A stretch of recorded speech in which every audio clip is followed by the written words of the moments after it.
आज की इस वीडियो में मैं आपके साथ बात करूंगी कि हम सदा ही पहले कदम पर ही अपनी यात्रा करते हैं। पहला कदम, हमको लगता है कि हम बहुत ही कदम आगे बढ़ गए हैं, जिंदगी के बहुत ही सफर हमने तय कर लिए हैं, पर नहीं, हम सदा ही अपने आप को जो सही यात्रा है, सदा ही हम देखेंगे कि हम सदा ही पहले कदम पर हैं और ये यात्रा कभी भी, इस यात्रा में कभी भी दूसरा कदम आता नहीं। अब मैं बात शुरुआत करती हूँ अपने आज के जीने से। आज का जो मेरा जीना कैसा जीना है, इसको मैं कैसे बयान करूं। हर रोज मेरे ही भीतर घटती घटनाओं का व्याख्यान मैं कैसे करूं। मुझे मेरे से ही फुर्सत नहीं मिलती, मैं कैसे किसी को और देखूं। मैं मेरे ही भीतर के संसार से घिरी हुई हूं, मैं बाहर का संसार कैसे देखूं। आज सुबह से मैं बहुत ही गहरी प्रार्थना की मौन अवस्था में बैठी हूं, फिर खाली निगाहों से इस फैले हुए रूप रंग को, आकार को देखने लगी और इसको समझने लगी। मुझे ऐसे ही लगा कि जैसे मैं बचपन में हूं और मैं अभी अभी पैदा हुई हूं। मेरा बचपन मेरे ही आगे इस जीवन के आंगन में जन्म और मरण की छुपा छुपी का खेल खेलता है और मेरे अनुभवों के जरिए मुझे कभी फेल करवाता है, कभी मुझे पास करवाता है। मुझे ऐसा लगता है कि जहां पर भी मैं फेल होती हूँ वहां पर मैं जन्मती हूँ और जहां पर भी मैं पास होती हूँ वहां पर ही मैं मर जाती हूँ। इस लाइन को जरा गौर से फिर सोचना और समझना। जहां पर भी मैं फेल होती हूँ वहां पर मेरा जन्म होता है, जहां पर भी मैं पास होती हूँ वहीं पर मेरा मरना हो जाता है। आज तक ना ही मेरा मरना खत्म हुआ है और ना ही मेरा पैदा होना खत्म हुआ है। जब मैं मेरी इस घटना को ही देखती हूँ और समझती हूँ तो मैं ये जान गई कि मेरे हर अनुभव के पीछे मेरा एक जन्म है और एक मरण है। जो जन्मों की लड़ी को जो मैंने जुगों से जिया है, आज वो एक जन्म में ही सबको पूर्ण रूप में मुझे दिखा रहे हैं, उसकी डिटेल दे रहे हैं। आज जब मैं मौन होके लेटी हुई हूँ तो मेरे हर पासे का जो माहौल है ऐसा है कि जैसे मैं बहुत ही दूर जा रही हूँ, बहुत ही दूर जा रही हूँ। मैं खुद को कहती हूँ, क्या मैं मर रही हूँ? तो मेरी मौजूदगी में जवाब लहराता है, मौत क्या है? मेरी मौत कैसे हो सकती है जबकि मैं खुद ही मेरी नामौजूदगी को देख रही हूं। मैं अपनी ही गैर हाजिरी में हाजिर खड़ोती हूं। आपकी समझ में नहीं आएगा, मैं अपनी प्रेजेंस में ही एब्सेंस हूं, अपनी एब्सेंस में ही मैं प्रेजेंस हूं। हम मौत उसको मानते हैं जब हम खुद के ही खुद में ही खुद के ही खुद में ही खुद से ही गैर हाजिर हो जाते हैं। जब ये गैर हाजिर हम ना हुए हो तो जब हम अपनी गैर हाजिरी में भी अपनी हाजिरी लगवाते हो तो मौत तो फिर है ही नहीं। मौत कहां से हमको दिखाई देगी? अगर मैंने जिसको हम मौत कहते हैं गैर हाजिरी है, उस गैर हाजिरी में मैंने जिनको आज मैं सोचती हूँ कि जो जीते हैं उनके साथ मैंने रास्ता कायम करना है तो मैं कैसे करूंगी? ऐसी ही आज की मेरी जर्नी है। ऐसी ही गैर हाजिरी में मेरी मौजूदगी तेज रफ्तार से जा रही है। मैं देख रही हूँ कि मैं तेज रफ्तार से तारों के भीतर जा रही हूँ, तारों के साथ उनके बीच में मैं भी जा रही हूँ और मेरी मौजूदगी मेरी गैर मौजूदगी से बात करती है। जहां पर फिर देख सुनना है, मेरी मौजूदगी मेरी गैर मौजूदगी से बात करती है, मतलब कि मेरी प्रेजेंस मेरी एब्सेंस से बात करती है। जैसे कि मैं ही मेरा अस्तित्व मेरी परछाई से बात करता है। मैं तारों की रफ्तार में से तारों के साथ भागी जा रही हूँ तो एक ख्याल में घिरी हुई हूँ, शायद मैं भी एक तारा हूं। मेरी मौजूदगी है पर कोई भी मेरे पास रंग रूप नहीं है। अचानक ही मेरी रफ्तार को ब्रेक लगती है, जैसे मुझे किसी ने रोक दिया। मेरा रुका हुआ गैर मौजूदगी का अस्तित्व, मैंने कहा ना, मैं ख्यालों में घिर गई कि शायद मैं भी एक तारा हूं। ख्याल आ गया ना, मेरी मौजूदगी में कोई रूप रंग नहीं है। अचानक ही मेरी रफ्तार को ब्रेक लगती है। ब्रेक किसने लगाई? मेरे ख्याल ने। जैसे मुझे किसी ने रोक लिया, मेरा रुका हुआ, इस लाइन को फिर दोहरा रही हूं, मेरा रुका हुआ गैर मौजूदगी का अस्तित्व अपने ख्यालों की यात्रा में उतरने लगा। मैं क्यों रुकी? कैसे रुकी? किसने मुझको रोका? काहे के लिए रोका?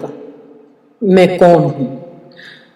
अब जहां से मेरी यात्रा फिर एक गहरे मोड़ में आकर ठहर गई, जो मुझको मेरे आज के इस जन्म में, आज जहां पर मैं जीती हूं, लॉस एंजलिस में बैठी हूं, इस जन्म की ओर गौर से देखने के लिए मुझको प्रेरित करने लगी। कौन? जब मैंने कहा कि मैं कौन हूं। आज के इस जन्म की इस एक घटना से ही जे सब आपको समझ में आ जाएगा, जो मेरा जे अनुभव मुझको समझाना चाहता है, जो कहना चाहता है। आज के इस जीवन की एक घटना मैं आपके साथ साझा करती हूं कि मुझको जब मैंने कहा मैं क्यों रुकी, मैं कैसे रुकी, मुझको किसने रोका, मुझको काहे के लिए रोका, मैं मतलब मैं जिंदर, मैं हूं कौन। आज के इस जीवन की घटना रुकना, ठहर जाना, चलते बहाव में फिर रुक जाना, इसका मतलब क्या है? प्रेजेंस में खड़े हो जाना, नाव में खड़े हो जाना, अपने प्रेजेंट टाइम में, वर्तमान में खड़े हो जाना। बहुत सारे पहलुओं की बात है। जब मुझे खुदा सदका दी लॉस्ट गार्डन का एक नक्शा मिला, जो अनुभव बनकर मेरे में उतरा, मैंने देखा कि जब हमको आत्मबोध की प्राप्ति होती है, हम देखते हैं सेल्फ रियलाइजेशन में कि हम कौन हैं, कैसे हैं, वहां पर मेरी स्थिति क्या है, मेरी अवस्था क्या है, उसको मैं दुनिया में कैसे लेके आ सकती हूँ और आज की जनरेशन को मैं वो चीज कैसे दे सकती हूँ, वहां पर मेरी स्थिति कैसे बनती है, वहां पर मेरी अवस्था कैसे बनती है, वहां पर मेरी सोच क्या है, मेरा भाव क्या है, मैं क्या हूं, मुझको क्या महसूस होता है, वो मैं अपनी उस अनुभव को आज की टेक्नोलॉजी के जरिए और आज की इस जो भी टेक्नोलॉजी है और जो भी आज की रफ्तार है, उसके जरिए मैं उस चीज को जहां पर कैसे लेके आ सकती हूँ, वो अनुभव, उसके लिए मैंने एक नक्शा तैयार किया जिसको नाम देती हूँ दी लॉस्ट गार्डन। मतलब कि यह हमारी एक गार्डन है, एक बगीची है जिसमें हम गवाचे हुए हैं और कम फाइंड योरसेल्फ, हमने अपने आप की भाल करनी है कि हम अपने आप को कैसे ढूंढें। अब इस नक्शे के लिए मुझको पैसे चाहिए थे, कौन देगा? कोई भी ऐसा साथी नहीं मिला और मैं कैसे भी पैसा कमाना चाहती थी। मुझे नेगेटिव लोग भी मिलते हैं, मुझे पॉजिटिव लोग भी मिलते हैं और दोनों तरह की पार्टी मेरे पास है। किसी का कितना भी गहरा तजर्बा हो या कितने ही सालों का तजर्बा हो, उनसे ज्यादा रफ्तार मेरी थी। चाहे किसी का 20 साल का तजर्बा था, चाहे 25 साल का तजर्बा था, चाहे 5 साल का तजर्बा था, सभी से मेरी रफ्तार ज्यादा होती है। मेरा जुनून, मेरा जिद्दीपन, मेरी हिम्मत माशाअल्लाह खुदा की देन है। 4 हफ्तों में मेरा अनुभव क्या होता है 4 हफ्तों में, कि जो मेरी चाहना है, मैं अपने चाहना हेतु काम करती हूँ, वो एक सोच में बदल जाती है। मेरी चाहना रूप लेती है एक सोच का और 2 हफ्ते वो सोच रहती है और 2 हफ्ते के बाद मेरे सवालों में सोच जो है, जो वो सवाल पर सवाल करती है मेरे आगे, और 2 हफ्तों में जो सवाल है वो सब गायब हो जाते हैं। सिर्फ मेरे पास सवाल या चिन्ह रह जाते हैं। काहे के लिए, क्यों, कैसे, कहां पर, क्या करूंगी, क्या होगा, मतलब कि मेरे पास सवाल या चिन्ह रह जाते हैं। बाकी के जो अल्फाज हैं वो सब गायब हो जाते हैं। मेरे साथ काम करती हैं 64 पार्टीज, जब मेरे पास सवालिया चिन्ह ही रह जाते हैं तो मैंने मेरी फाइल्स को अपने से अलग कर दिया। जो मैं अपने काम को वर्क कर रही थी कि मैंने पैसा कमाना है, किन लोगों से मिलना है, कैसे मिलना है, चाहे कोई नेगेटिव काम करता हो, चाहे कोई पॉजिटिव काम करता हो, कैसे भी काम करता हो, मैंने जो दुनिया को बहुत ही सुंदर गिफ्ट देना है और उसके लिए मैं सब कुछ करने को तैयार हूँ और मैंने ये काम करना है। और मैं देखती हूँ कि वो काम मेरा 6 हफ्तों में ठप हो गया और मैं अपना फाइल अलग कर देती हूँ अपने से, मतलब कि अपनी अलमारी में फाइल रख देती हूँ। मेरी समझ में बहुत कुछ आ गया, पर उसमें अभी कुछ कुछ रहता था।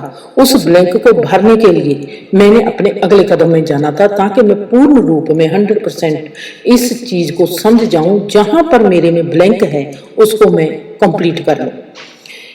एक दिन मैंने मेरी जो 64 पार्टी जिसे उनको कॉल की और हर पार्टी के साथ अलग अलग मीटिंग रखी। हर पार्टी से उनका जो इतने सालों का अनुभव है, आपका कितने साल का अनुभव है, आपने कितना कमाया, जो भी हम काम कर रहे थे उसके बारे में उनसे मैं चर्चा करने लगी और उनसे पूछा। 10 साल से कम किसी का भी अनुभव नहीं था, 10 साल से लेकर 25 साल तक, पर मतलब इतने साल का तजर्बा है पर सबकी जेब खाली है। ठीक वैसे ही मुझको वहां पर एक बात और याद आती है कि ऐसे ही बिल्कुल धर्म की यात्रा है। 30 साल हो या 50 साल हो, सब लोग धार्मिक जगहों पर जाते हैं, तीर्थ करते हैं, हज करते हैं, हवन करते हैं, पर एक छोटे से फिक्र से भी कभी मुक्ति नहीं पा सकते। जैसे इन्होंने 10 साल से लेकर 25 साल तक काम किया, एक काम करते हैं पर पैसा नहीं कमा पाए। जो पैसा जैसे पैसा जितनी अमाउंट पाना चाहते हैं, कमाना चाहते हैं, उनकी रोजी रोटी वैसी ही चलती है, पर पैसा कमाया नहीं। 25 साल गुजर गए, 20 साल गुजर गए, 18 साल गुजर गए, पर पैसा ना कमा सके। ठीक वैसे ही 30 साल से हम धार्मिक जगहों पर जाते हैं, 50 साल हो गए हमको, तमाम उम्र हम धार्मिक जगहों पर जाते हैं, पर एक छोटे से भी फिक्र से हम मुक्ति नहीं पा सकते। मेरे में एक जोर सी ब्रेक लगती है। मैं देखती हूँ तीर्थ करते हैं, हज करते हैं, हवन करते हैं, छोटे से फिक्र से भी मुक्ति नहीं पाते और मेरी ब्रेक मुझको रोक देती है। मेरा ठहर जाना ही, मैं अगर चलती हूँ उनके पीछे तो मैं कहीं नहीं पहुंचूंगी, पर मैं रुक गई कि ये तो 30 साल से कहीं पर पहुंचे नहीं, 50 साल से एक फिक्र से मुक्त नहीं हुए। इसका मतलब है मैं तो सुखी होना चाहती हूँ, मैं तो अपना जीवन खुशी से व्यतीत करना चाहती हूँ। मैं अपने को इनसे बेहतर नहीं मान सकती। उनका 30 साल का 50 साल का तजुर्बा क्या है, उन्होंने कहाँ पर गलती की है, मुझको वो गलती को ढूंढना है, मुझको वो देखना है कि उनकी गलती क्या है और उन्होंने आज तक एक फिक्र से भी मुक्ति क्यों नहीं पाई। मेरा जो रुक जाना है मुझको दूसरे कदम में ले जाता है। आज तक वो तो रुके नहीं 30 साल से 50 साल तक, और वो अभी तक जा रहे हैं, और मेरा उनको रोकती है, उनको ब्रेक लगाती है उनकी मौत। और मेरी समझ ने उनकी समझ को देखा कि उन्होंने कहां पर गलती की है 30 साल, उन्होंने कहां पर गलती की है 50 साल, और मेरी ब्रेक लग जाती है और मैं ठहर जाती हूँ, और ये ठहरना ही मेरा आध्यात्मिक जीना बन जाता है। ऐसे ही 10 साल से लेकर 25 साल तक वो भागते हैं, कभी उस पार्टी के पास जाते हैं, कभी उस पार्टी के पास जाते हैं, पर पैसा कमा ना सके। जिसकी चाहना थी वो काम हो ना सका पूरा। 25 साल लग गए एक काम को करते हुए, पर वो बात ना बन सकी जो बात वो बनाना चाहते थे, और मेरी ब्रेक लग गई। जैसी मेरे अनुभव ने मेरी ब्रेक तारों के भीतर लगवाई है। वहां पर भी मैं कहती हूँ मैं क्यों रुकी, काहे के लिए, क्यों? जे तारे भागते जा रहे हैं, अगर मैं भी भागती जा रही हूं तो क्यों? मैं कौन हूं? मेरी कॉन्शियस जाग गई, भागते भागते मेरी कॉन्शियस जाग गई। जहां पर जब मैं देखती हूँ धार्मिक जगहों पर लोग जाते हैं 30 साल से 50 साल तक, तमाम उम्र उनकी धार्मिक जगहों पर बीत जाती है, पर वह कहां पहुंचते भी नहीं। एक छोटे से फिक्र से, एक छोटे से तनाव से भी मुक्त नहीं हो पाते। मेरी ब्रेक लगती है। क्योंकि मैं तो खुशी भरा जीवन चाहती हूँ, मैं तो आजादी से जीना चाहती हूँ। अगर उनकी ब्रेक नहीं लगती, वो मुक्ति नहीं पाया सके, मैंने देखना है कि वो मुक्ति क्यों नहीं पा सके। उनकी जो कमजोरी है, उनके जो फॉल्ट जो है, मैं उन कमजोरियों को अभी से अपने भीतर देखना शुरू कर दूंगी, तो मेरे 30 साल बच जाएंगे। और मेरा वो ठहरना और मेरा इतना सोचना ही मेरे जीने को आध्यात्मिक जीवन बना के। ऐसे ही पैसे कमाने की बात, वो कमा नहीं सके, क्यों नहीं कमा सके। अब मैंने उनकी कमजोरी देखनी है, उनकी जो नुक्स थे वो देखने हैं। मैंने अपनी 64 पार्टीज के अनुभव और तजर्बे को देखा और समझ लिया कि उनकी कहाँ पर फॉल्ट है और उनकी क्या कमजोरी है, और मुझको क्या करना चाहिए कि मैं अगले कदम पर चली जाऊं। मैं रुकी, मेरा रुकना मुझको अगले कदम पर ले गया। ठीक ऐसे ही जैसे धार्मिक जगह पर जाते लोगों की भीड़ को देखा और मैं रुकी, और मेरा जो रुकना ही मेरा ज्ञान बन गया था। आज का अनुभव, आज मैं तारों की रफ्तार के भीतर रुक जाती हूँ। मेरा रुकना मेरे में सवाल खड़ा करता रहा। सवाल, अगर आज जब मैं तारों के भीतर अपने अनुभव को देखती हूँ और वहां पर मैं रुकती हूँ, तो आज के मेरे सवाल क्या है? सवाल, अगर ये मेरा असली अस्तित्व है, मैं तारों के भीतर भागती जा रही हूँ, मैं एक गैर हाजिर हूँ, पर फिर मेरी मौजूदगी है। अगर ये मेरी मौजूदगी है, जे मेरा असली अस्तित्व है, तो मुझको वो दीवारों की क्या जरूरत पड़ी थी? मुझको वो अस्तित्व की क्या जरूरत पड़ी थी? पदार्थ की क्यों जरूरत है?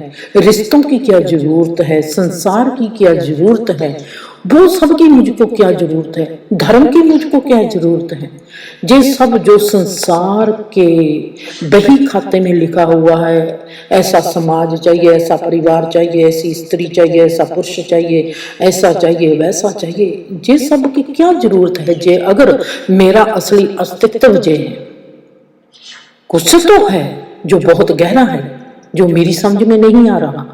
जैसे हम रिश्तों को देखते हैं, समझते हैं, ये तो मानसिक तल के सवाल हैं और जवाब है। असलियत में हमको किसी भी आकार की क्यों और काहे के लिए जरूरत है, हमको नहीं पता। इन सवालों में एक ही सवाल गहरा जो उभर के मेरे आगे आता है, जो मुझको कहता है कि ये सब कुछ चल रहा है एक संवाद के लिए और एक संचार के लिए। इस सवाल को जब मैंने बहुत गौर से देखा तो समझ गई कि ये भी एक आम ही सवाल है, आम ही इसका जवाब होगा, आम जहा ही इसका जवाब होगा। इसमें कौन सी खासियत है? आज भी तो मेरा जीना अकेला ही यात्रा करता है, जिसमें मैं मौन हूं। नहीं, जिसमें मेरा लिखना है, बोलना है, संवाद करना है, संचार करना है। सवाल, इस संवाद का जो मैं आपके साथ अब कर रही हूं, और इस संचार का, कम्युनिकेशन का क्या जरूरत है? इन डायलॉग की, मेरा अपने अनुभव आपके साथ साझा करने की क्या जरूरत है? क्यों जरूरत है? व्यक्तिगत जीवन के लिए नहीं है ये मेरा सवाल, ना ही ये मेरे व्यक्तिगत जीवन से निकलता है।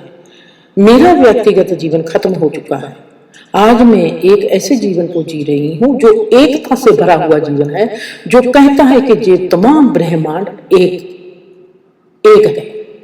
उस एकता में इसकी क्या जरूरत है जो मैं आज लिखना, बोलना, संवाद करती हूँ, संचार करती हूँ, कम्युनिकेशन करती हूँ, इसकी क्या जरूरत है? आज से आप सबको ये बताना है कि मेरा ये अनुभव मुझको आगे लेके जा रहा है। आज से मेरी ये यात्रा जो है, इन सवालों की गैर हाजिरी क्या है? गैर हाजिरी में हाजिर कैसे हो सकते हैं? हाजिरी में गैर हाजिर कैसे हो सकते हैं? मरने के बाद क्या है? निर्वाणा के बाद क्या है? इस रचना को रचनहारे ने क्यों रचा? अस्तित्व क्या है? गैर हाजिरी तल क्या होता है? आज जो हमने सुना है, देवगण होते हैं, राक्षस गण होते हैं, वो क्या है? अगर भूत प्रेत हैं तो वो क्या है? अगर देवते हैं तो वो क्या है?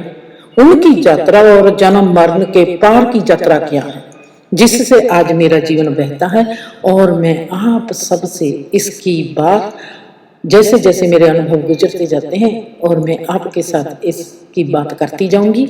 उम्मीद है कि मेरा आप इंतजार करेंगे। खुश रहो, आबाद रहो। हंसते रहो, बसते रहो।